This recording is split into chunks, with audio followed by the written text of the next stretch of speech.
एआयचं भविष्य खरंच प्रकाशाच्या वेगाने बदलू शकतं आणि यामागे आहे एक नवा भन्नाट शोध.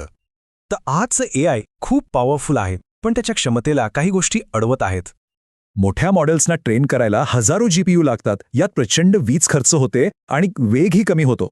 या समस्येच्या मुळाशी आहे टेन्सर प्रोसेसिंग. एआयच्या कामामागचं हेच मुख्य गणित आहे.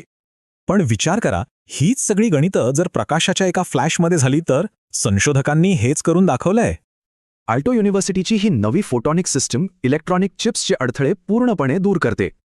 ठीक आहे, पण सगळ्यात महत्त्वाचा प्रश्न, ही नवीन पद्धत प्रत्यक्षात काम करते तरी कशी?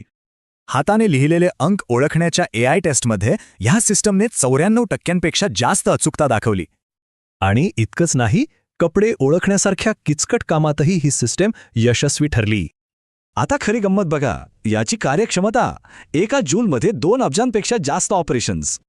एवढे भारी रिझल्ट्स बघून साहजिकच प्रश्न पडतो की हे तंत्रज्ञान आपल्याला कधी मिळणार? संशोधकांच्या मते पुढच्या 3 ते 5 वर्षात हे मोठ्या एआय प्लॅटफॉर्ममध्ये येऊ शकतं. प्रोफेसर झिपेई सन यांचं म्हणणं आहे की हे तंत्रज्ञान जवळजवळ कोणत्याही ऑप्टिकल प्लॅटफॉर्मवर वापरता येईल. पण थांबा, एनव्हिडियाचे सीईओ वेगळंच म्हणतायत. त्यांच्या मते सध्याचं तंत्रज्ञानच जास्त विश्वासार्ह आहे. आणि इथेच खरा संघर्ष आहे. एकीकडे नवी क्षमता आणि दुसरीकडे जुनी विश्वासार्ह टेक्नॉलॉजी. मग पुढे काय? तर संशोधकांचा प्लॅन आहे की हे सगळं तंत्रज्ञान एकाच चिपवर आणायचं.